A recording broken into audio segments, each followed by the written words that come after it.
Dernière vidéo pour la saisie des données, qui est celle qui va nous accompagner tout au long du défi, qui est pas très longue en fait à réaliser, mais c'est la saisie des compteurs. C'est-à-dire qu'une fois qu'on a défini notre profil, qu'on a rentré nos données de référence, et bien le travail, si on peut parler de travail, c'est de régulièrement en fait de noter ces index. Donc là, on ne fait plus de calcul de consommation, mais on est bien sur le relevé des index. Donc je passe devant mon compteur, je note le chiffre. Donc au 7 septembre, j'avais un index sur le compteur électrique qui m'indiquait 73 830. On ne relève pas les virgules surtout. Le gaz de ville, idem. J'avais en mètres cubes, c'est important, 50-127. Je note ça, c'était mon point de départ.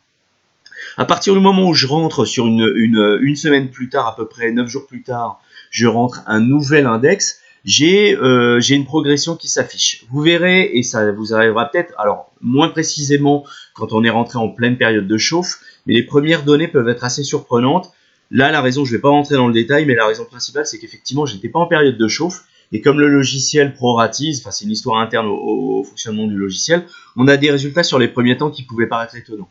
À partir du moment où on rentre en période de chauffe, c'est le temps de fonctionnement du défi. Normalement, on commence à jouer au mois de décembre.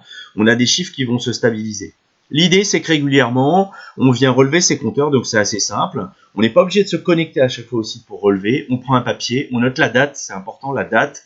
On relève ces index, et puis quand on a le temps, eh ben, on va relever, on reporte ces index-là sur le site. On fait la même chose avec l'eau. Et puis, ça nous donne, au bout d'un moment, une consommation et une réduction, ça permet de suivre. Alors, sur les premiers temps, je vous dis, c'est indicatif. Ça va se stabiliser sur plusieurs semaines, voire sur plusieurs mois, ça sera un peu plus fiable.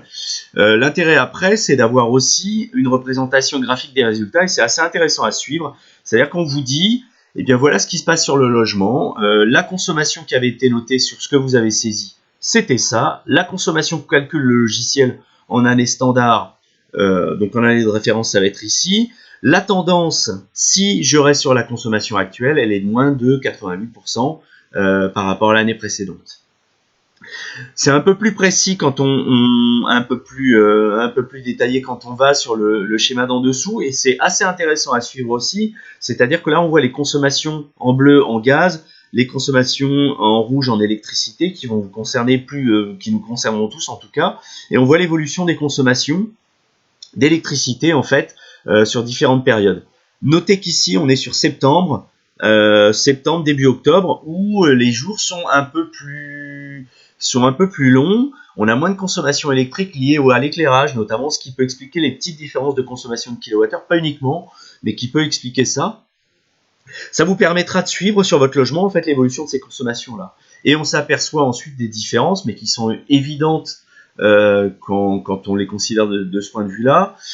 Hors chauffage, on a des consommations ici qui sont limitées à des consommations d'eau chaude sanitaire ou du préchauffage ici, c'est-à-dire qu'on commençait à avoir des jours froids, donc quelques jours il y a eu des périodes de chauffe, et puis là clairement on monte en gamme, si j'ai envie de dire, de consommation, puisque au mois de décembre on a eu des jours qui étaient en négatif en nuit, donc là on a bien une consommation qu'en relation. Tout ça, ça permet d'avoir une évolution de la consommation, donc c'est intéressant à suivre au quotidien. Vous aurez une finesse d'approche de ces consommations-là, d'autant plus importante que vous saisirez, on va dire, les consommations tous les 15 jours. Donc ça a un intérêt de connaissance de son propre logement, des consommations qui ont lieu dans son logement, et sur l'année, ça nous donnera des enseignements, ça vous donnera des enseignements sur ce qui se passe dans le logement, et au fur et à mesure des mois on va voir la consommation en fonction des gestes retenus plus ou moins qui va s'infléchir par rapport à cette consommation là.